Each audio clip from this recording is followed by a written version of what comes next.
안녕하세요. 얼마 전 남편이고 시부모님이고 진절머리가 나서 이혼하게 된 30대 여성입니다. 솔직히 남편하고는 별 문제 없이 잘 지내왔다고 생각하고, 그래서 적어도 남편은 당연히 제 편이 되어줄 줄 알았는데, 팔은 안으로 굽는다더니 정말 그 말이 딱이구나 싶은 게 너무 실망스럽더라고요.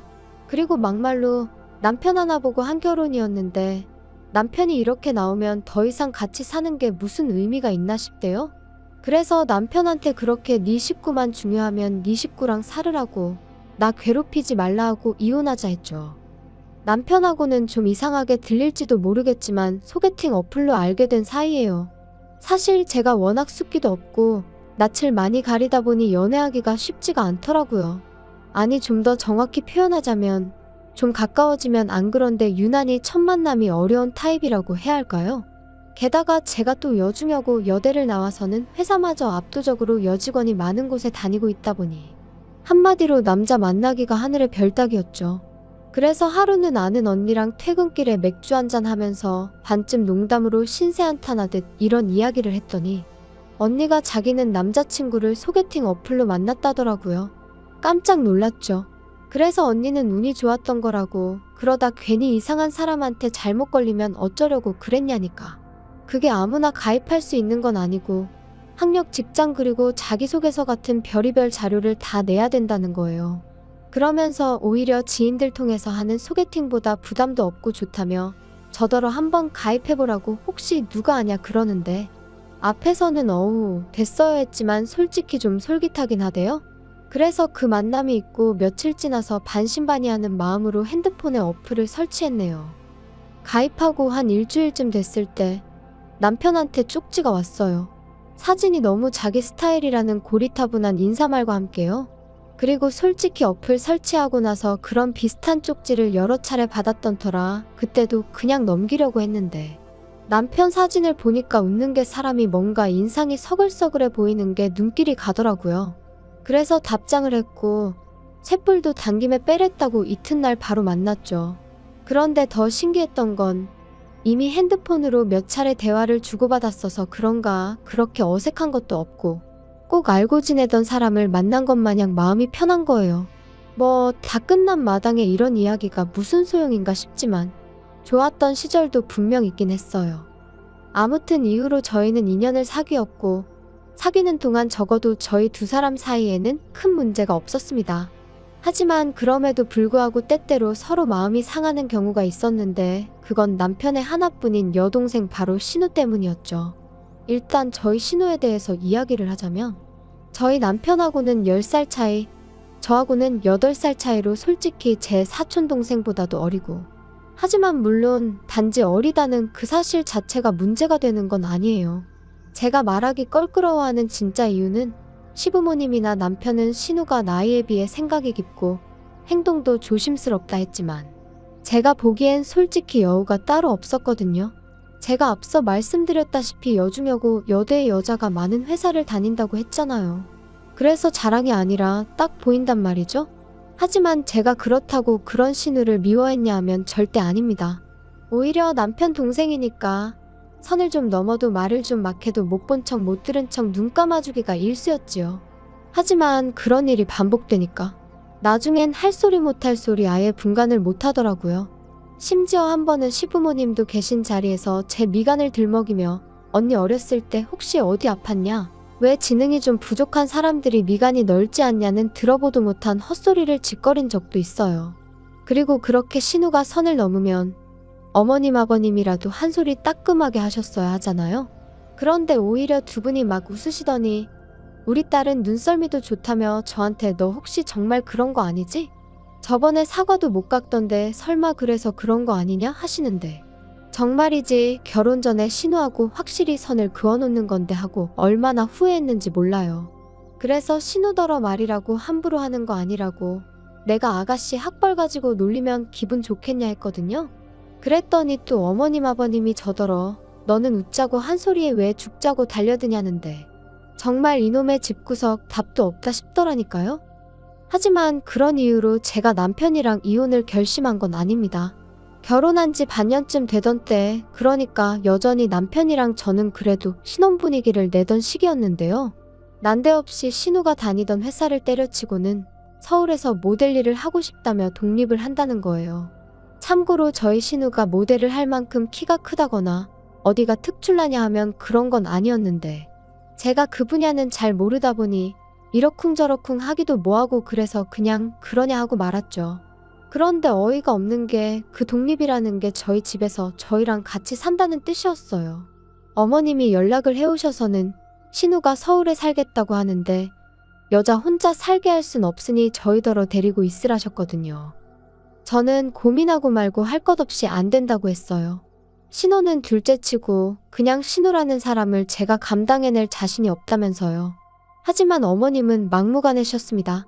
왜 살아보지도 않고 싫다고 하냐. 너는 결혼했으면 신우도 가족이다 생각해야지 네 동생이어도 이랬겠냐. 그리고 저는 그런 어머님께 꼭 살아봐야 이 사람이랑 나랑 만나 안 만나를 아는 거냐. 그리고 제 동생은 이런 부탁을 할 애가 아니다. 솔직히 어른한테 이래도 되나 싶을 정도로 한마디도 안 지고 받아쳤지요. 그리고 그러자 어머님이 정말 치사하게도 저희를 앉혀놓고는 죽어도 같이 못 살겠다 싶으면 결혼할 때 지원해주신 1억을 토해내라셨습니다. 참고로 저희 친정부모님도 똑같이 1억 지원해주셔서 그 돈에 저희가 모은 돈을 합해서 집을 구한 거였어요. 진짜 어이가 없더라니까요. 그런 이야기까지 듣고 집에 온 저는 까놓고 말해서 얼마나 분했는지 몰라요. 그래서 남편한테 나 당장 내일 은행 가서 1억 대출받을 거야. 그리고 그 1억 돌려드릴 거야. 진짜 치사해서. 막말로 어머님이 1억 주신 게 나 뭐 용돈 주신 거야? 나 쓰라고 주신 돈 아니잖아. 당신 아들 장가 보내려고 주신 돈이면서 이제 와서 그 돈을 빌미로. 어쩌면 이러실 수가 있어? 나도 치사해서 그 1억 안 받아. 대신 당신도 어디 가서 나랑 반반 결혼했네 하고는 헛소리 하지 마. 그리고 어머님도 이제 나한테 며느리돌이 같은 거 바라시지 말라고 해. 야, 너는 진짜 그렇게까지 해야겠냐? 너는 어떻게 한 번을 져주는 게 없어? 내가 이런 인간을 믿고 결혼을 했나 싶은 게 얼마나 우라가 치밀던지요. 그래서 이게 무슨 가위바위보도 아니고 져주고 말고 할 문제냐 다시 받아쳤어요. 그리고는 바로 이튿날 은행에 가면서 친정부모님께 전화를 드렸고 이러한 일이 있었다. 죄다 말씀드렸습니다. 처음엔 친정부모님까지 걱정하시게 할 필요는 없지 싶어서 제 선에서 마무리 지으려고 했는데 솔직히 문득 시댁은 온 가족이 아주 똘똘 뭉쳐 저한테 난리인데 저라고 부모님이 안 계신 것도 아니고 왜 일대 사로 싸워야 되나 모르겠더라고요. 그래서 그냥 다 말씀드렸어요. 그리고 역시나 저희 부모님도 크게 화를 내시대요. 결혼할 때 1억을 준 건 양가의 약속이기도 했던 건데 그걸 왜 자기들 입맛대로 하려고 드냐면서 자리를 만들어라. 부모들끼리 얘기를 좀 해야겠다 하시면서요. 그래서 결혼식 이후로 처음 온 가족이 다시 모였습니다. 그리고 무슨 생각, 무슨 작전인지는 몰라도 시부모님께서는 저희 부모님을 마주하자마자 하소연을 하시더라고요. 딸을 키워보셨으니 저희 심정을 아시겠지요? 어떻게 요즘 같은 세상에 딸을 혼자 지내라 하겠습니까? 그래도 다행히 서울에 지 오빠 부부가 있으니 거기서 좀 챙겨주면 좋겠어서 며느리한테 얘기를 한 건데, 그리고 말이 나왔으니 말이지만 말입니다. 막말로 저희가 그냥 저희 딸 다짜고짜 보낼 수도 있었어요. 하지만 그래도 배려하는 마음으로 며느리한테 먼저 이야기를 한 건데 그렇게 나올 줄은 정말 몰랐다니까요. 저희도 너무 속상하고 지금 서운하고 그렇습니다. 사돈, 그게 말이라고 하시는 겁니까 지금? 이제 와서 말이지만 저희 부부, 저희 딸이 시집가서 한참 어린 신우한테 막말 듣고 그러는 거 알고 나서도 그래도 네 동생이다 생각하고 잘하라고 했습니다. 시부모님도 마음속으론 네가 고생하는 거 알고 계실 거라고, 그러니까 네가 참으라고 했다고요. 그런데 그 신우 뒷바라지까지 하라니 그게 말이 됩니까? 저희는 저희 딸한테 그런 고생까지 하라고는 못하겠습니다. 그리고 그 1억이 줬다 뺐었다 하려고 주신 돈이었습니까? 그럴 거면 1억도 가져가시고 이참에 최서방도 데리고 가세요. 저희 부부는 딸이 시집살이 당하고 고생하고 사는 거 볼 바엔 그냥 이혼하라고 할 사람들입니다. 요즘 무슨 이혼이 흠도 아니고 어머님 표정을 보아하니 저희 친정어머니가 그렇게 나올 거라곤 상상도 못하신 눈치였어요. 그리고 그 자리에 같이 나와있던 신우와 남편도 저희 부모님의 완강한 태도에 기가 눌렸는지 제 눈치만 살살 살피고는 아무 말도 안 하더라고요. 그래서 결국 1억 돌려드리는 일 없이 신우와 같이 사는 일은 없던 얘기가 되었습니다. 이후로 또 남편하고 저는 그럭저럭 잘 지냈어요. 정확히 말하자면 별로 큰 소리 나는 일 없이 서로 힘들게 하는 일은 없었다는 거죠.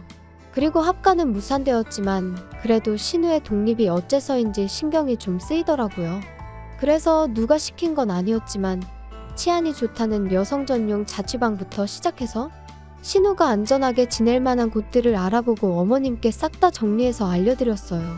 그랬더니 어머님이 고맙다. 이 정도로 네가 걱정해줄 줄은 몰랐다 하시며 얼마나 좋아하시던지요. 그리고 실제로 제가 말씀드린 곳 중 한 곳으로 신우 자취방을 구해주시더라고요. 그래서 이제 다 그럭저럭 상황이 잘 정리가 되었다 싶었는데 어찌저찌 신우가 서울살이를 시작한 지 1년쯤 되던 어느 날이었어요. 사실 신우를 데리고 살지는 않았지만 그래도 제 딴에는 또 마음이 쓰여서 한 달에 한두 번 정도는 밖에서 만나기도 하고 혹은 집으로 부르기도 해서 밥도 먹이고 얘기도 들어주고 그랬거든요. 그리고 제가 지금 이런 이야기를 하는 이유가 제가 얼마나 대단히 잘해줬다고 생색내자는 게 아니라 그럼에도 불구하고 신우에게 애인이 있다는 사실은 몰랐다는 거예요. 도통 티도 안 내고 말도 안 하니 제가 어떻게 알 도리가 없었다고요. 그런데 하루는 신우가 연락도 없이 저희 집에 찾아와서는 언니하더니 자기가 임신을 했다는데 순간 제가 뭘 들은 건가 싶더라니까요. 그리고 신우의 임신으로 시댁은 말 그대로 쑥대밭이 되었습니다. 행여나 무슨 일이라도 생길까 주변 시세보다 더 비싼 돈 주고 자취를 시켜줬더니만 관리인이 하는 말이 저희 신우가 안 들어오는 날이 더 많았다질 않나. 알고 보니 신우가 애인이란 사람과 거의 동거하듯 생활했던 모양이더라고요. 그런데 그 화살이 왜 저한테 날라온 건지는 지금도 정말 이해가 안 되네요. 시부모님께선 처음엔 신우한테 도대체 뭐라고 다녔냐며 좀 나무라는가 싶더니 이내 이게 다 제 반대로 저희 집에서 살지 못해서 생긴 일이 아니냐며 제 탓을 하셨어요. 아니, 제 탓만 하셨으면 그나마 저도 어떻게든 유감이다 생각하고 말이라도 죄송하다 했을지도 모르겠습니다만 저희 친정 부모님까지 들먹이며 목에 핏대를 세우실 땐 당신들 자식이 발랑 까져 친 사고를 전하 저희 친정 부모님더러 어쩌라는 건가 싶은 게 진짜 시쳇말로 계급장 떼고 한판 붙었으면 싶더라니까요. 너랑 네 부모 때문에 내 딸 신세 다 조졌다. 너 이 일을 어떻게 책임질 거냐? 너는 윗사람이 돼서는 어린 신우 하나를 못 챙겨서 이 사단이 나게 만드냐? 다 필요 없고 내 딸 인생 책임져라. 네 부모한테도 내가 책임을 물을 거야. 억지 좀 적당히 쓰세요. 그렇게 치면 어머님이야말로 하나뿐인 딸도 제대로 못 챙기시고 뭘 하신 거예요? 그리고 아가씨도 모델 된다고 서울에 왔으면 어떻게든 모델 될 노력을 해야지. 남자애 환장한 것도 아니고 임신이 뭐예요? 어우, 내가 다 창피해 진짜. 하지만 어머님의 억지는 여기서 끝이 아니었습니다. 어머님께서는 이렇게 된 이상 신우랑 그 애인이란 작자랑 결혼을 시켜야 하지 않겠냐 하시더니 그 결혼 비용을 저랑 저희 친정 부모님더러 부담을 하셨거든요. 양심이 있으면 그 정도는 저희가 해야 하지 않겠냐면서 말이죠. 그리고 그 비용이란 건 자그마치 2억이었습니다. 내가 긴 말은 안 하겠다. 니네 부모한테 얘기해서 2억 받아와. 앞길이 구만리 같은 내 딸 인생 조져놓은 값이라 하면 2억이 아니라 20억을 받아내도 분이 안 풀릴 것 같지만 그래도 네가 내 며느리니까 내가 엄청나게 참고 참은 줄이나 알아. 내가 마음 같아서 니네 부모도 다 고소해버리고 싶은데 내가 정말 참았다. 그러니까 열을 줄 테니 2억 만들어와. 그것도 못하겠다 하면 나도 그땐 못 참는다. 그리고 저는 그때까지도 그래도 중간에 낀 남편이 불쌍해서 어쨌든 신우가 안 됐어서 그냥저냥 참아드리려고 했던 건데 정말 더는 이렇게는 안 되겠다 싶더라고요. 그래서 어머님한테 고소할 테면 하시라고 했어요. 2억이요? 어머님 뭐 잘못 드셨어요? 진짜 어이가 없네요. 고소요? 하세요 그럼. 하고 싶은 건 하셔야지. 참았다 병나면 어떡해요. 대신 저도 저희 부모님도 그땐 이렇게 말만 하고 있지는 않을 겁니다. 때도 적당히 쓰셔야지. 집에 돌아와서도 한참 동안 분한 마음이 어떻게 주체가 안 되더라고요. 그런데 그때 평소보다 늦은 퇴근을 한 남편이 저를 보더니 한숨을 푹 내쉬대요. 그리고는 오늘 어머니랑 또 한판 했다며 그러는데 짜증이 정말 확 나는 거예요. 남편의 말투라고 해야 하나, 그게 저를 아주 한심하게 여기는 시기였으니까요. 그래서 제가 남편더러 말을 그렇게밖에 못하냐니까. 야, 나도 답답해서 그래. 그러니까 처음부터 우리가 데리고 있었으면 얼마나 좋았겠냐고. 아니 그게 지금 말이라고 해. 막말로 자취하는 여자들은 다 임신하니? 시부모님도 당신도 왜 자꾸 신우가 잘못한 걸 나랑 내 부모님한테서 원인을 찾아? 나는 뭐 할 말 없어서 가만히 있는 줄 알아? 이게 다 가정교육을 잘못 받아서 이렇게 된 거지. 너 진짜 말이 너무 심하다. 말 가려서 해. 가려서 말할 건 내가 아니고 당신하고 당신 부모님이야. 진짜 지긋지긋하다. 오늘은 당신 부모님이 나더러 친정 가서 2억 받아오라더라?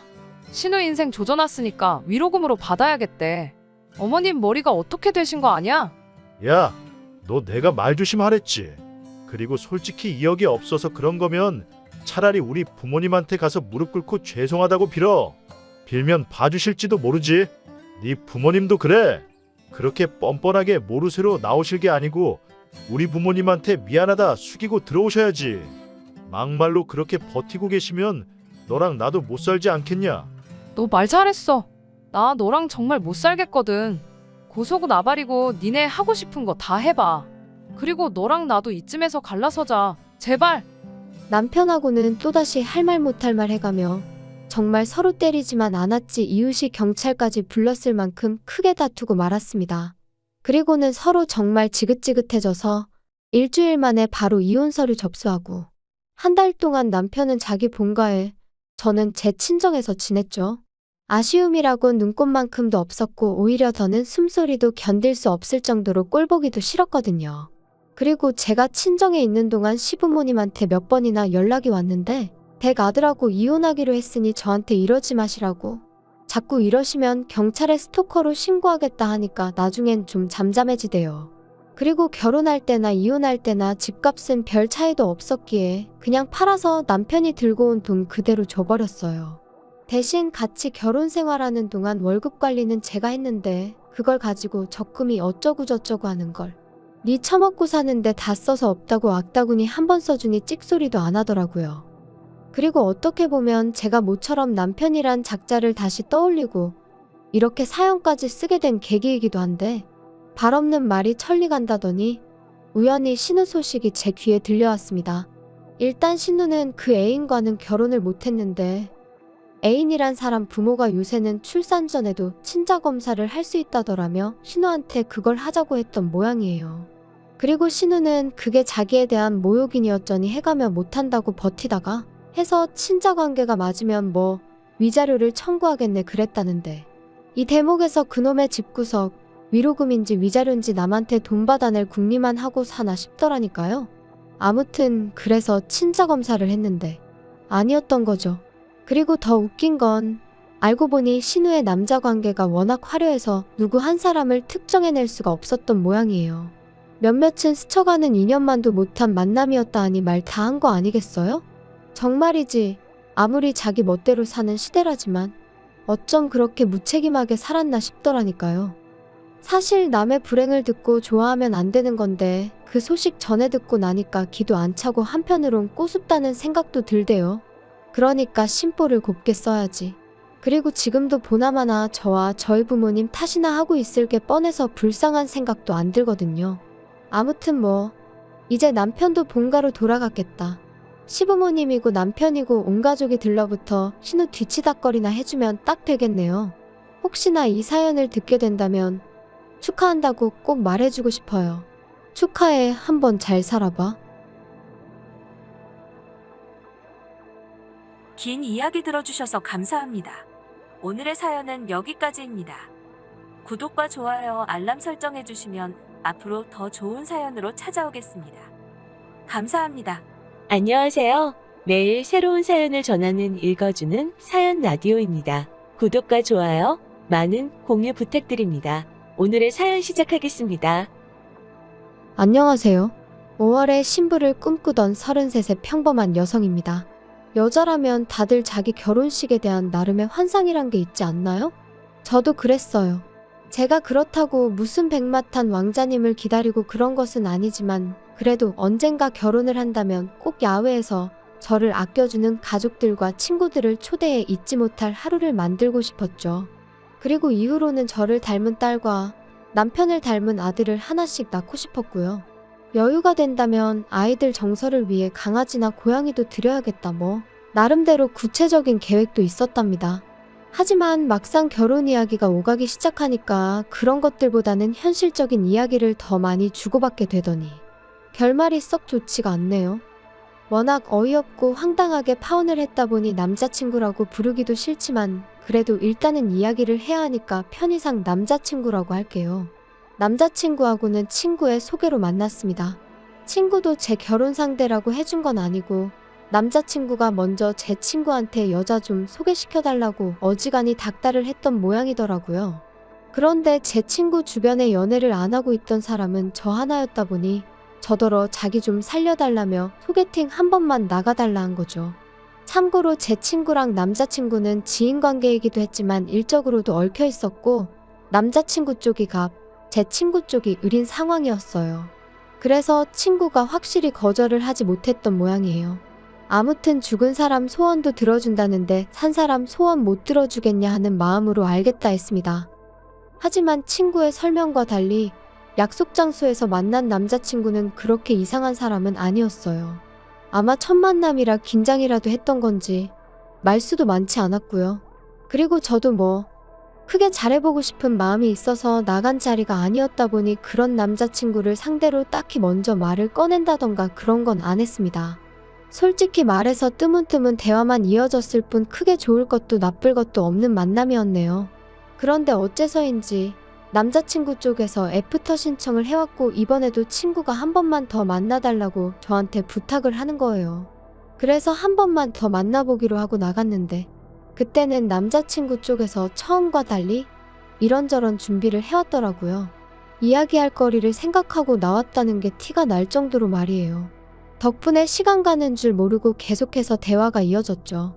그리고 그런 성의 있는 남자친구의 태도에 저도 호감을 갖게 되었던 것 같아요. 아무튼 이후로는 누가 먼저랄 것 없이 금세 가까워져서 얼마 지나지 않아 사귀는 사이가 되었습니다. 소개해준 친구가 얼마나 기뻐했는지 몰라요. 사귀는 동안 남자친구와는 전반적으로 잘 맞는 편이었어요. 다만 한 가지 정말 사고방식이 다르구나 싶은 게 있었는데 그건 바로 부모님과의 관계였습니다. 일단 저희 가족부터 이야기를 하자면 저희 부모님은 두 분 다 직장 생활을 하셨어요. 그래서 제가 어렸을 땐 할머니가 저를 키워주셨고 중학교에 들어간 이후로는 부모님이 챙겨주신 것도 있었지만 웬만한 건 제가 알아서 찾아하게 되고 그렇더라고요. 여담이지만 하교길에 비가 내리면 부모님들이 우산 들고 찾아오시는 경우가 종종 있잖아요. 처음엔 어린 마음에 그게 어찌나 부럽던지. 하지만 이내 그런 와중에도 기죽지 않고 씩씩하게 친구 우산을 얻어쓰고 집에 오기도 하고 아무튼 저는 저희 부모님 덕분에 꽤나 독립적인 성격으로 자랄 수 있었습니다. 그리고 또 한 가지 제가 저희 부모님을 보면서 멋지다고 생각하는 게 있는데요. 그건 바로 두 분 다 끝없이 무언가를 배우려고 하시고 나름대로 목표를 갖고 살아오셨다는 거예요. 그래서 두 분 다 경제적으로 여유도 있으시고 마인드도 젊으시죠? 하지만 남자친구의 부모님은 달랐습니다. 아버님은 사업을 하시다 10여 년 전 크게 실패를 하셨는데 이후로 그래도 당신이 왕년에 어디 가면 사장님 소리를 듣던 사람인데 어떻게 남의 밑에서 일을 하겠냐며 뭐가 됐든 기발한 아이디어 하나만 있으면 주변에서 투자를 받는 건 일도 아니다. 그러면 금방 다시 회사 차리고 사장 소리 듣고 사는 거다 그런 말씀만 줄기차게 하셨던 모양이더라고요.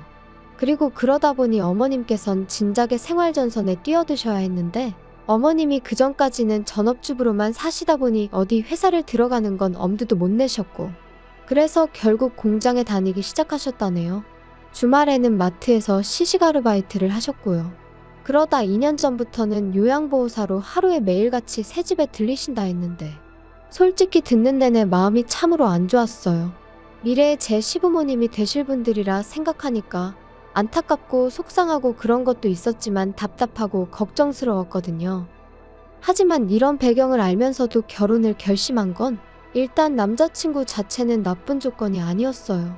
남자친구는 저보다 연봉도 비록 1,000만 원 정도의 차이였지만 어쨌든 많이 받고 있었고, 회사 자체도 대기업은 아니었지만 공기업이나 거의 비슷한 환경이다 보니 웬만큼 문제가 있는 게 아니고서는 잘릴 일도 없다고 했으니까요. 그리고 언젠가 한 번은 묻지도 않았는데 자기는 결혼하고 나서 갑자기 효자가 된다거나 그럴 일은 없을 거라며 효도는 셀프 아니겠어? 그러는데 솔직히 그런 쪽으로 아예 걱정이 없던 것은 아니었다 보니 남자친구가 먼저 나서서 그런 말을 해줬을 땐 뭐랄까 좀 다행이다 싶은 생각도 들었죠. 거기다 저희는 이미 신혼집이 준비되어 있었습니다. 제가 집이 있었거든요.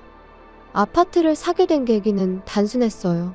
대학교를 다닐 때는 부모님 집에서 다니니까 크게 돈 들어갈 일이 없었지만 대학교를 졸업하기가 무섭게 부모님께서 이제 독립하라며 거의 내쫓듯 저를 내보내셨거든요. 그런데 크게 뭐 당황스럽지는 않더라고요. 아예 무일푼으로 저를 내보내신 것도 아니고 자립에 보태라며 5천만 원을 해주셨으니까요. 그 돈으로 전세든 월세든 너가 한번 잘 생각해서 해봐라 하시면서 말이에요. 그런데 저는 그 돈을 통장에 묶어두고 회사 근처 고시원으로 들어갔어요. 다행히 회사 근처의 가격도 나쁘지 않고 치안도 좋은 여성 전용 고시원이 꽤 있었거든요.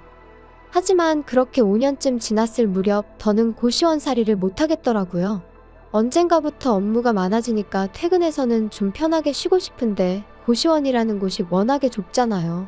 게다가 전화통화를 한번 할래도 나가서 해야지. 음식은 해먹기 어렵고 어쩌다 한번 해먹으면 환기도 잘 안 되지. 사실 생각해보면 그동안에도 줄곧 불만스럽긴 했는데 그래도 그때는 돈이 모이는 재미에 꾹꾹 눌러 참고 살았던 것 같아요. 그런데 어째서인지 그 무렵에는 돈이고 뭐고 더는 못 참겠더라고요.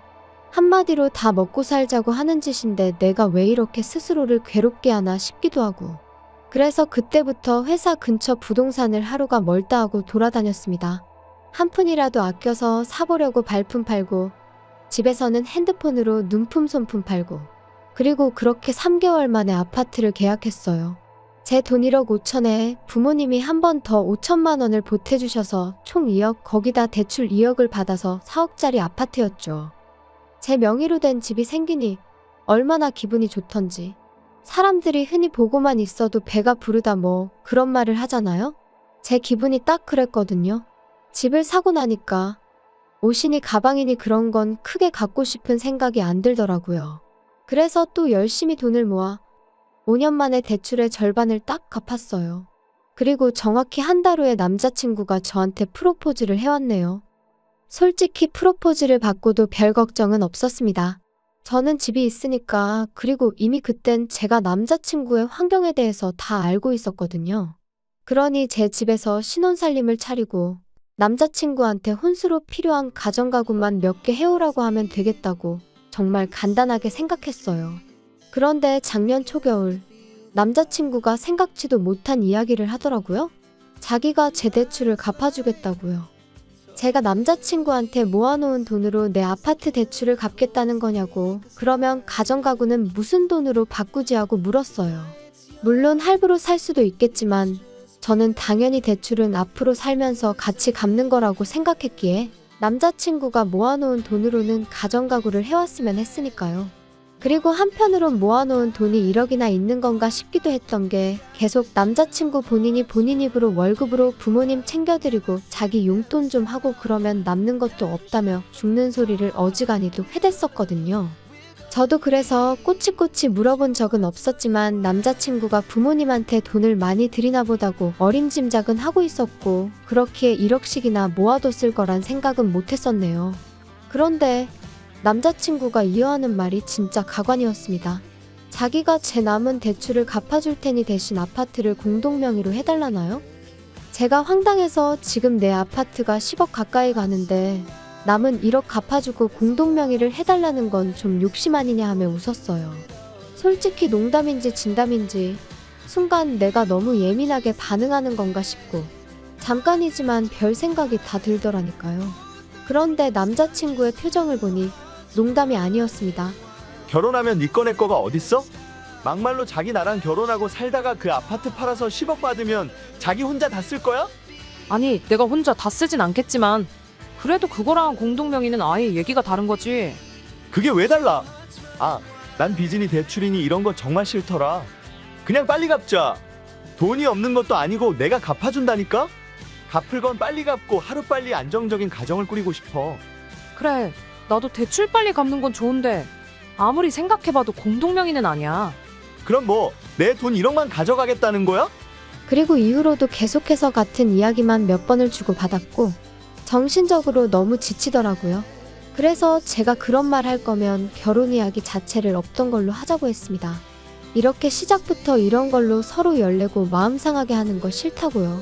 그리고는 그렇게 이 아파트에 꼭 공동명의를 하고 싶으면 5억을 가져오라고 했어요. 아파트 값이 10억이니까 절반 내라고요. 그랬더니 남자친구가 네 돈은 3억 들어갔는데 왜 자기가 5억을 가져와야 하냐며 불공평하다나요? 그래서 내 기분이 딱 그렇다고 이제 이해가 되냐 했습니다. 내 돈이 3억이 들어갔는데 지금 네가 1억 들고 오면서 공동명의 해달라는 게 똑같은 경우라고요. 그랬더니 남자친구가 한숨을 푹푹 내쉬더니 그걸 꼭 따져야 하냐면서 너무 야박하다나요? 진짜 결혼 상대한테 이런 표현은 쓰고 싶지 않았지만 이거 돌머리인가 싶대요. 그래서 이후로 며칠 동안 솔직히 정도 떨어지고 그래서 먼저 연락 않고 기다렸습니다. 차마 헤어지자니 좋았던 때 생각도 나고 이래저래 저도 생각이 많았거든요. 지금 남자친구랑 헤어지면 또 어느 세월에 누굴 만나서 결혼을 하나 싶기도 하고 그런데 남자친구가 다시 연락을 해왔어요. 자기가 생각 많이 했다면서 한번 만나자고 하더라고요. 그리고는 기껏 만나자마자 한다는 소리가 자기가 제가 말한 대로 혼수를 해오겠다더니 대신 자기도 저한테 받고 싶은 게 있다나요? 그래서 뭐냐니까. 오해하지 말고 들어. 나는 자기한테 바라는 거 정말 하나도 없어. 그런데 아무리 생각을 해봐도 부모님은 챙겨드려야 될 것 같거든. 그래서 말인데 우리 아버지한테 개인 택시 면허 하나 사드리는 게 어떨까? 대신 양복이니 시계니 그런 예단은 하나도 안 받을 거야. 정말 어이가 없어서 입이 떡 벌어지는 기분이었습니다. 택시 면허라는 게 제가 알기로 9천만 원 1억 뭐 그 정도는 했으니까요. 그래서 그걸 왜 나한테 사달라고 하냐니까. 자기도 오랜 고심 끝에 내린 결정이라면서 어차피 자기가 저랑 결혼하면 아파트 대출 같이 갚아야 되는데 그럼 자기 월급으로 자기 부모님한테 생활비도 못 보태드릴 것 같고 마음이 너무 불편할 것 같다나요? 그러니까 개인 택시 면허라도 사드려야 아버님이 생활에 불편함이 없으실 거 아니냐면서. 그래서 제가 그건 안 된다고 딱 잘랐습니다. 아버님 생활비를 보태드리고 하는 문제도 나랑 결혼을 하기로 했으면 상의를 해서 조정을 해야 되는 게 맞는 거고 내가 집까지 해가는 상황에 왜 아버님한테 그 비싼 개인 택시 면허까지 사다 바쳐야 되는지 모르겠다 했죠. 그랬더니 남자친구가 보인 반응은 정말 기도 안 차더군요. 제가 집을 해오는 게 아니랍니다. 자기랑 같이 살려고 산 집이 아니지 않냐는 거예요. 제가 저 좋아서 산 집이니까 그건 제가 결혼을 위해서 산 게 아니니까 그걸 해온다고 보면 안 되는 거라나요? 거기다 대출도 같이 갚아야 하는 마당에 집을 해온다는 표현은 너무 과한 거 아니냐면서.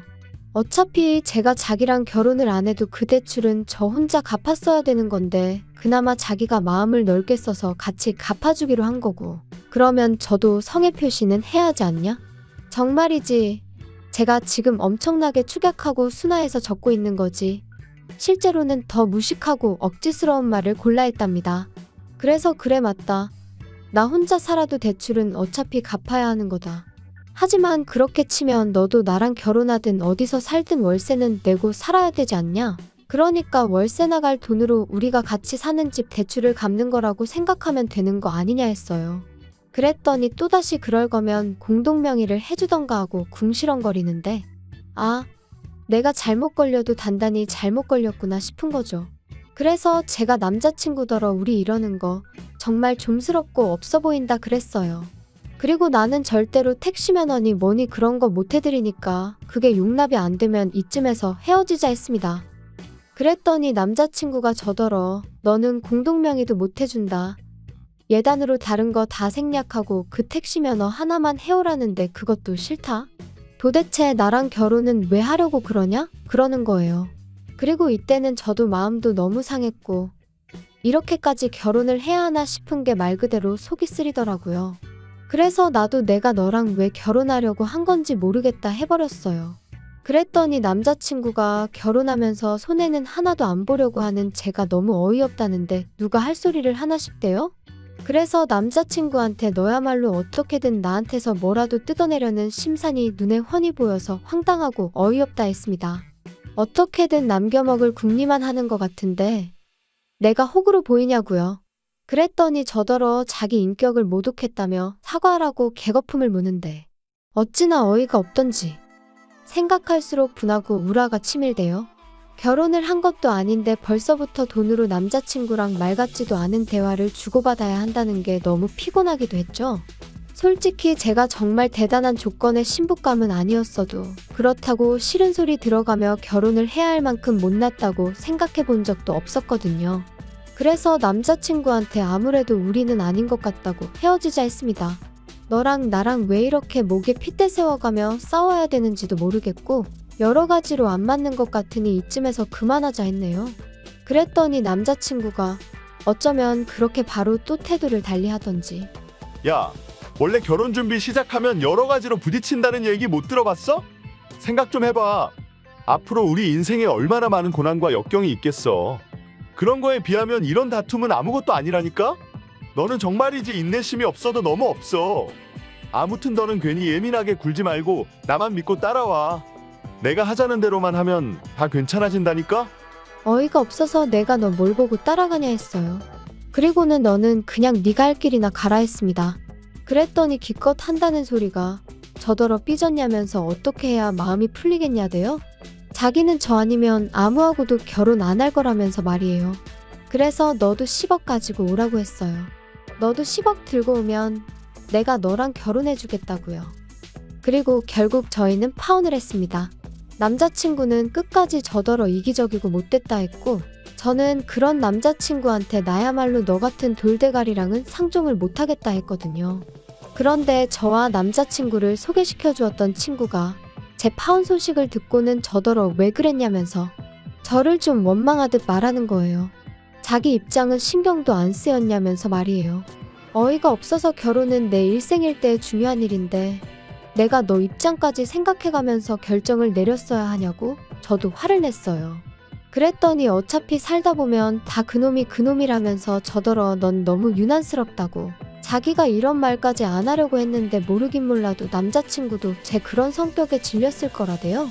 어이가 없어서 그래 네 마음대로 짓거리라 하고 그 친구랑도 손절했네요. 솔직히 이혼도 아니고 파혼이라고 신경 쓸 거 없다는 사람들도 주변에 많지만 제 마음이 편하기만 한 것은 아닙니다. 적은 나이도 아니고 앞으로 어떻게 지내나 생각하면 저도 모르게 한숨도 나오고 그래요. 하지만 뭐 어쩌겠어요?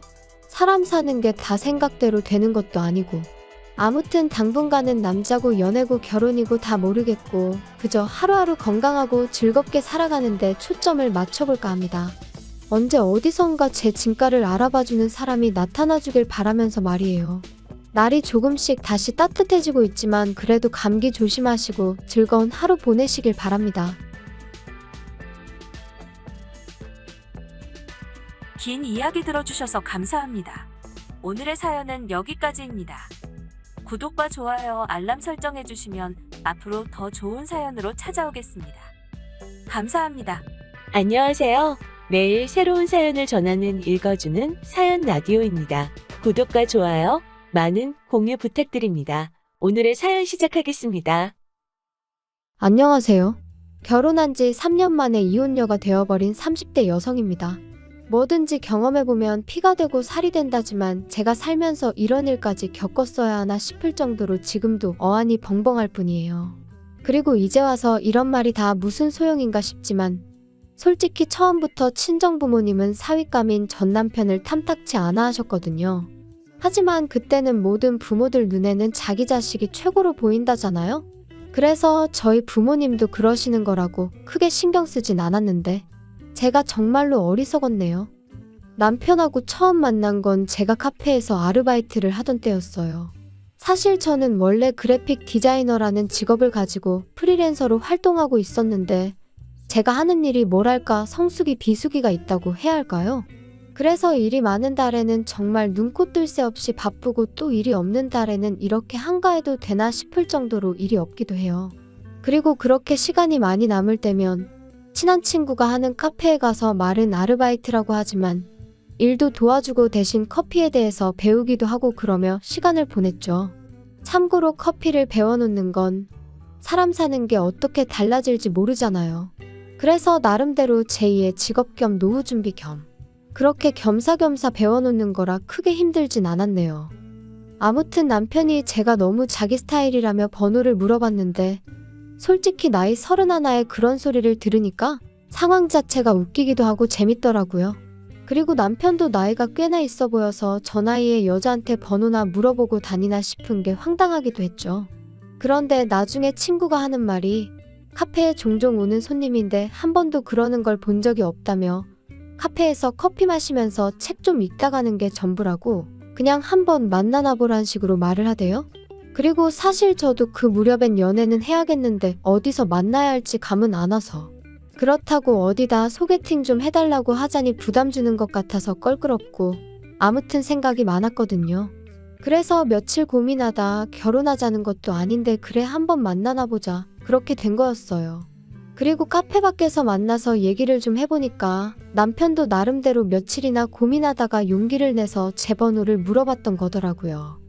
아무튼 이후로 저희는 커피와 책을 주된 주제로 하며 자주 시간을 보냈는데 솔직히 몇 년을 알고 지냈던 것처럼 대화가 잘 통했어요. 그리고 서로 공통된 주제가 있다 보니 같이 있는 시간은 늘 즐거웠고 헤어지기가 아쉬울 뿐이었죠. 그래서 사귄 지 1년이 넘어가면서는 자연스럽게 결혼 이야기까지 주고받게 되었는데 하루는 남편이 그러더라고요. 실은 자기한테는 아픈 형이 있다고요. 남편의 형, 그러니까 아주버님은 남편보다 2살이 많았고 남편과 사이도 좋았다고 해요. 명문대를 다니던 시부모님께는 누구에게라도 자랑하고 싶은 그런 아들이자 남편에게는 존경하고 따를 수밖에 없는 형이었다면서요.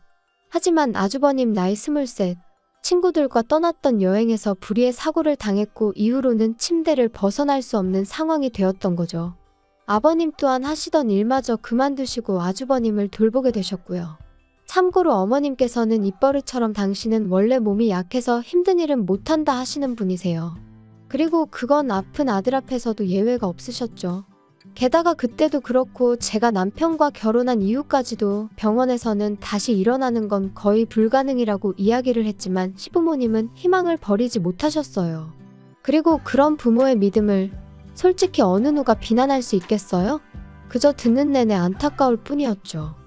그리고 저는 솔직히 이런 상황을 제가 이해하기만 한다면 저희가 결혼하는 데는 아무런 문제가 없을 줄 알았습니다. 하지만 정말 넘어야 할 산은 그게 아니더군요. 왜냐하면 다른 사람도 아닌 시부모님께서 남편과 제 결혼을 반대하셨으니까요. 어떻게 장남인 아주버님이 아직 장가를 못 갔는데 둘째가 먼저 갈 생각을 하냐면서 말이에요. 그런데 현실적으로 아주버님은 결혼을 논할 상황이 아니었으니 황당할 수밖에 없었죠. 게다가 여기서 끝이 아니었습니다. 그제서야 알게 된 또 하나의 사실은 남편은 그동안 어머님이 자기 월급을 맡아서 관리해주고 계시다면서 저에게 늘 한 1억 정도는 모아져 있을 거라고 했거든요. 거기에 자기 생각엔 그래도 아들이 장가 가는데 설마 하나도 안 해주시겠냐며 5천 정도는 해주실 거라는 거예요. 어머님이 몇 번 직접 말씀하신 적도 있다면서 말이죠. 하지만 웬걸요. 5천을 보태주시기는커녕 그 1억도 못 주신다고 나오셨어요. 너는 아픈 형을 두고는 결혼 소리가 나오냐? 장남인 형이 먼저 장가 갈 때까지 잠자코 기다려. 이래는 다 순서가 있는 법이야. 너 여자의 환장에서는 그러는 꼴나는 못 본다. 괘씸해서 1억도 못 줘. 솔직히 처음엔 정말 남편이 몰랐을까? 알면서 내 앞에서 쇼를 하는 건 아닐까? 저도 사람이니까 실망스러운 상황에 속이 상하면서 한편으론 그런 비뚤어진 생각까지 하게 되더라고요. 그런데 하루는 남편이 정말 제 앞에서 주저앉아 엉엉 우는데 그 우는 소리가 쥐어짜내는 게 아니라 정말 우라가 치밀어서 자기 감정을 어떻게 주체를 못해서 우는 소린 거예요. 그리고 그런 모습까지 보고 나니까 남편이 그냥 너무 불쌍했던 거죠. 그래서 제가 어떻게든 책임져 줘야겠다. 어머님 아버님으로부터 구해와야겠다는. 지금 생각하면 진짜 오지랖도 그런 오지랖이 없는데 그런 다짐을 했다니까요. 그래서 결국 결혼까지 밀어붙였어요. 남편도 저한테 너무 고맙다면서 자기는 이제 가족은 저 하나뿐이다 생각하고 살겠다 뭐 그런 소리까지 해댔고요. 사실 저희 친정이라고 경제적으로 얼마나 넉넉한 건 아니었습니다. 하지만 그래도 저나 친정 부모님이나 도움은 못 줄 망정 서로 부담은 주지 말자는 주의였거든요. 그러니 저는 처음부터 친정에 손을 벌릴 생각도 없었고 친정 부모님도 도와주지 못해 미안하다 하셨지만 서운할 것도 없었죠. 그리고 참고로 저는 모아둔 돈도 8천 정도 있었고 비록 8평의 작은 오피스텔이지만 제 소유의 집도 있었어요. 그래서 남편한테 그냥 몸만 오라고 대신 앞으로 당신 월급 관리는 내가 하겠다 했더니 그러라고 하더라고요.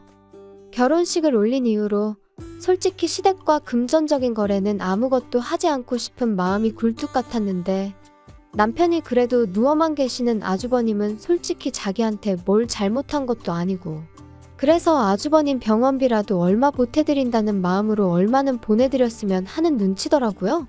그리고 그런 남편의 마음까지 제가 이래라 저래라 할 일은 아닌 것 같아서 남편의 의견을 따라주기로 했네요. 매달 30만 원씩 보내드리기로요. 그런데 이 일로 다시 한번 시부모님께서 난리가 나셨습니다. 지 형 알기를 우습게 알아서 장가도 지멋대로 먼저 가버리더니 이제 지 부모고 형이고 눈에 뵈는 게 없어서 돈이냐고 꼴랑 30만 원을 보내냐? 거지한테 적선하는 것도 아니고 이게 경우냐? 한편 그래도 또 시간은 흘러 저희가 결혼한 지 어느덧 8개월이 지나가던 때였어요. 이때는 이미 왕래랄 것도 없었고 그저 명절이나 생일처럼 그냥 넘어가기 어려운 날에만 시댁에 가 밥 한 끼 먹고 오는 게 전부였지요. 참고로 음식은 다 제가 해갔고 용돈도 챙겨드렸습니다. 한 번도 고맙다 수고했다 소리는 못 들었지만요. 그리고 그날은 아버님 생신이라서 미역국에 갈비잡채에 오로지 남편 기 살려주겠다는 생각으로 양손에 바리바리 싸들고 시댁을 찾았어요. 이건 짜네 이건 다네 불평불만을 반찬 삼아 입으로 들어가는지 코로 들어가는지도 모르겠는 식사를 하던 때였습니다. 어머님께서 갑자기 기도원 이야기를 꺼내시더라고요. 아는 분이 그 기도원 원장인데 엄청 유명한 사람이라면서 환자들이 그 기도원 원장하고 눈만 마주치면 온몸의 병이 싹 다 낫는다고 하더라나요? 그러자 남편이 그게 말이 되냐면서 어머님한테 핀잔을 줬어요. 그거 다 사기라고 누가 그런 소리를 하더냐며 말이죠. 하지만 어머님께선 네가 만나봤냐고 너는 뭣도 모르면서 왜 재수없게 그런 소리를 하느냐며 화를 내셨습니다. 뭣도 모르는 놈이 나서기는 니들이 데려가 달라고 해도 나는 니들은 안 데려가. 괘씸해 죽겠어. 우리 셋이서만 갈 거니까 그런 줄이나 알아. 어머님, 그런데 혹시 비싸지는 않나요? 잘 알아보신 건지. 혹시 위치가 어디예요? 근처에 병원은 있어요? 그래야 아주버님이 혹시나 상태가 안 좋아지시면 바로 병원으로 옮길 수 있지 않을까요? 너는 왜 생각을 안 하냐? 가서 원장님하고 눈만 마주치면 병이 싹 다 낫는다는데 병원을 왜 가? 병원이 왜 필요하겠냐? 나는 너랑 말 몇 마디만 하면 답답해서 짜증이 나. 그런데 문제는 집에 돌아와서 남편과 함께 찾아보니 기도원 입소 비용이 자그만치 2억이었어요. 그리고 저희 시부모님한테 그런 큰 돈이 있을 것 같진 않았거든요. 남편은 결혼할 때 자기 돈 1억도 안 주더니 2억짜리 기도원에 간다는 게 말이 되냐며 분통을 터뜨렸습니다. 당장이라도 쫓아가서 다 뒤집어 엎고 싶다며 분을 삭히지 못했죠. 하지만 제가 말씀만 그렇게 하셨지 비용은 모르고 계신 거 아니겠냐. 안 가실 수도 있으니까 일단은 지켜보자며 남편을 달랬어요. 그런데 차라리 쫓아가게 내버려뒀어야 했던 건지. 그 대화가 오가고 2달도 안 돼서 어머님이 정말 아버님, 아주버님과 함께 기도원에 들어가셨거든요. 그래서 설마 하는 마음으로 어머님 댁 등기부등본을 확인했더니 그나마 어떻게 보면 어머님, 아버님의 전재산이라고 할 수 있는 그 아파트 한 채를 파셨더라고요. 보다 못한 제가 결국 남편을 설득해 남편과 같이 기도원에 찾아갔어요. 그리고는 저희를 안 보겠다 하시는 어머님을 붙들고는 집을 파시면 어떡하냐 물었습니다. 기도원에서 나오시면 어디서 지내시려고 이러시냐고. 그리고 그때 제 마음은 어머님이 후회한다 도와달라 그렇게만 말씀해 주시면 수단과 방법을 가리지 않고 정말 대로변에 드러누워 시위를 하는 한이 있더라도 시부모님의 전 재산 어떻게든 찾아드리려고 했어요. 정말 이를 갈고 작정을 하고 갔거든요. 그런데 어머님 말씀이 우리 잘난 장남은 이제 곧 다 나사서 멀쩡해질 거다. 그러면 저 잘난 머리로 돈 벌어오는 건 일도 아니야. 둘째 너가 주는 그 잘난 30만 원 다 필요 없다. 너도 네 형이 얼마나 잘나고 똑똑한지 알지? 나는 걱정은 요만큼도 안 된다. 그러니까 쓸데없는 소리 하지 말고 와서 기도하는데 방해 좀 하지 마라. 부정 타면 재수 없다고. 그런 어머님한테 저희가 무슨 말을 더 할 수 있었겠어요. 그래서 그때 처음으로 남편한테 제가 나는 시부모님한테 정말 두 손 두 발 다 들었다. 이제 나한테 아무것도 바라지 말라 했습니다. 그랬더니 남편도 자기도 질릴 대로 질려버렸다면서 알겠다고 하대요. 그래서 전 정말이지 남편이 제 노력을 알아주고 있다고 믿었고 우리의 뜻이 같다고 확신했었는데 황당하게도 기도원에 들어갔던 세 사람은 1년 만에 기도원에서 쫓겨나듯 나왔습니다. 알고 보니 기도원 입소 비용은 1년마다 새로 내야 하는 거였는데 시부모님 형편에 또 한 번 2억을 만든다는 건 어림없는 일이었으니까요. 그런데 저를 더 황당하게 한 건 남편이 시부모님 지내실 전셋집이라도 구해드려야 할 것 같은데 이를 어쩌면 좋겠냐고 저를 떠보더라고요. 어이가 없어서 제가 우리한테 그럴 돈이 어딨겠냐 했어요. 그랬더니 한다는 말이 이제껏 자기 월급을 제가 관리하지 않았냐면서 자기 돈이 좀 모이지 않았냐는데 겨우 2년이었거든요. 그리고 제가 무슨 은행도 아니고 남편 돈 따로 저축하고 제 돈 따로 저축하고 그렇게 모은 게 아니었으니 남편이 하는 말이 기도 안 찰 뿐이었죠. 그런데 남편은 급기야 저더러 이러면 어머님이랑 저랑 다를 게 없네 어쩌네 하면서 자기 돈을 돌려달라 뭐 그런 식으로 나오더라고요. 기도 안 차서 정말이지. 그렇다고 남편이 월급을 얼마나 많이 가져다 줬냐 하면 그것도 아니었어요. 그래서 치사하고 더럽다며 2년치로 1,500 줘버렸네요. 그리고는 앞으로 월급도 당신이 관리하고 대신 생활비나 반반 따박따박 내놓으라 했죠. 원래는 아주버님 요양원비만큼은 어느 정도 저희 생활비에서 부담하려고 했는데 그런 마음도 싹 다 사라져서 당신이 다 내라고 했고요. 아무리 남편이라지만 재수 없고 정 떨어지는 게 이런 건가 싶더라니까요. 그리고 요양원에 들어간 아주버님이 7개월 만에 세상을 떠났습니다. 급성폐렴이었죠. 솔직히 슬픈 것과는 별개로 후회한다던가 제가 더 잘해드렸어야 하는 데와 같은 아쉬움이랄지 그런 건 별로 느끼지 못했는데 그도 그럴 것이 대화가 불가능한 상황이었으니 제가 뭘 하고 말고 할 게 없었으니까요. 하지만 시부모님과 남편은 슬픔을 주체하지 못하는 눈치였고 특히나 어머님은 아주버님이 세상을 떠나게 된 이유를 어째서인지 저한테서 찾으려고 하셨습니다. 이게 다 며느리인 제가 남편의 월급을 한마디로 돈줄을 쥐고서는 조종을 한 탓에 남편이 예전처럼 넉넉히 경제적으로 지원해주지도 않았고 그러니 차도가 없어서 기도원에도 가게 된 거고 기도원에 가서 돈을 잃게 된 것도 그러니 저 때문인 거고 요양원도 저 때문에 더 좋은 데로 보내지 못했다면서 전부 다 제 책임이라고 이게 다 반대하는데도 결혼하겠다고든 저 때문이라고요. 그리고는 결정타로 하신 말씀이 그러니 이제 제가 시부모님을 모시고 살아야 된답니다. 오갈 데도 없고 살아갈 이유도 못 느끼겠다며 저더러 당신들 남은 인생을 책임지라나요? 말도 안 되고 기도 안 차서 억지 좀 쓰지 마시라고 그랬어요. 그리고 저는 이때까지도 남편이 저와 한마음 한뜻일 거라 생각했거든요. 그래서 남편더러 말이 되는 말씀을 하셔야지. 어머니 아버님 도대체 왜 저러시냐 나 정말 미치겠다. 하소연을 했지요. 그런데 남편이 예전과는 다른 표정을 하고는 저를 보면서 오로지 형 하나 낳길 바라는 마음으로 사시던 분들이니 지금 마음이 어떠시겠냐며 저더러 무조건 싫다 하지 말고 이해를 해보려고 노력을 좀 해보라나요?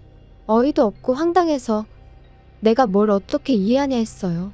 아주버님 돌아가신 건 정말 슬프지만 왜 다 나 때문이라고 하냐고. 그렇게 따지고 들면 친구들하고 여행을 가게 허락해주신 시부모님이 애시당초 문제 아니냐? 여행만 못 가게 하셨으면 그렇게 다쳐서 누워 계실 일도 없던 거 아니냐? 저도 너무 답답하니까 억지를 쓰게 되더라고요. 그런데 그때 벼랑간 눈이 번쩍 하더니 한쪽 뺨이 뜨겁게 열이 올랐어요.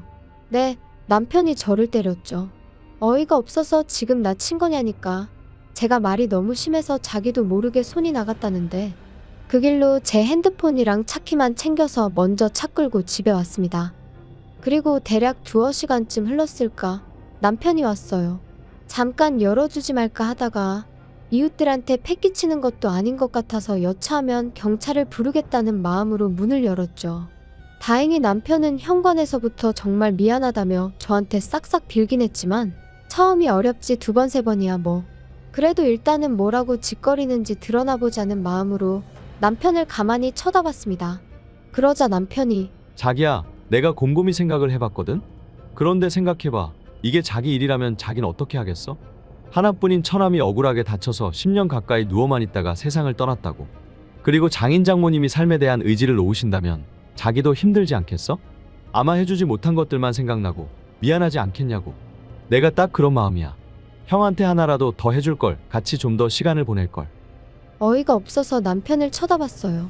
그런데 남편은 자기가 하는 말이 저한테 씨가 먹힌다고 생각한 건지 아주 자아도취를 해서는 계속해서 헛소리를 이어갔습니다. 자기가 나 좀 도와주라. 우리 부모님 당분간만 여기 와서 같이 지내시게 해줘. 우리는 어차피 출퇴근하고 집에서 잠만 자니까 거실 쓰고 부모님한테 방 쓰시라고 하면 되잖아. 내가 부모님한테 자기 힘들게 하면 안 된다고 신신당부할게. 응? 말이 되는 소리를 해. 지금 둘이 사는 것도 빠듯한데 어떻게 8평짜리 집에서 넷이 살자는 거야? 그리고 시부모님을 당분간 모시자니 당분간이 얼마나를 말하는 건데. 설령 일주일이라도 불편해? 절대 안 돼. 진짜 너무한 거 아니야? 나 자기가 월급 통장 달라고 해서 그거 다 줬었고 자기가 어떻게 관리하는지 한 번도 간섭한 적 없어. 마음 같아선 50만 원씩 드리고 싶었던 것도 30만 원 드린다 했을 때 서운했지만 말 안 했고. 너 진짜 가지가지 한다.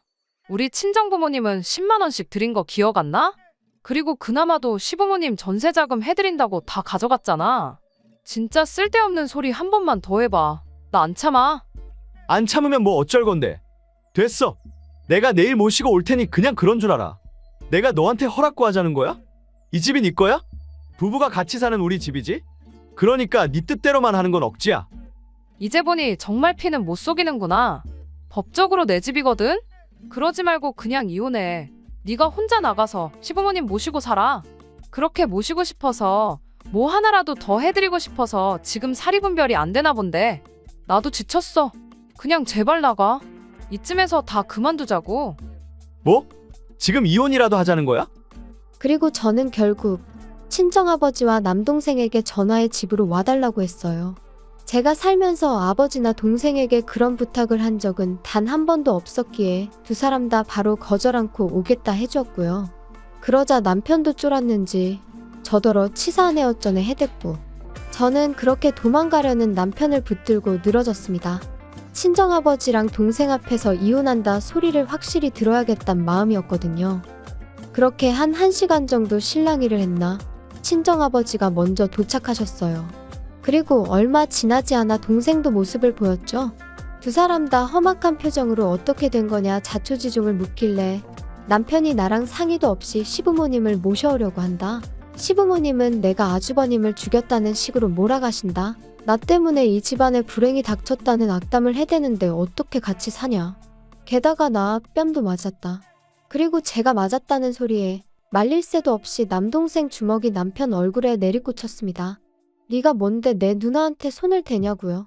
이후로도 계속 남편을 두들겨 패려는 남동생을 저랑 아버지가 정말 간신히 말렸어요. 그리고 결국 남편과 저는 이혼했습니다. 제가 협의 이혼을 해주지 않으면 그때는 이혼 소송을 할 거고 그러면 어떻게든 위자료까지 받아내겠다고. 찾아보니 당신 월급을 내가 가압류할 방법도 있겠더라고. 솔직히 그 과정이 쉽지는 않다고 했지만 변호사에게 들은 내용 중 좀 먹힐 만한 것만 남편에게 며칠이고 쏘아댔거든요. 그랬더니 남편이 지레 겁먹고 협의 이혼 해주더라고요.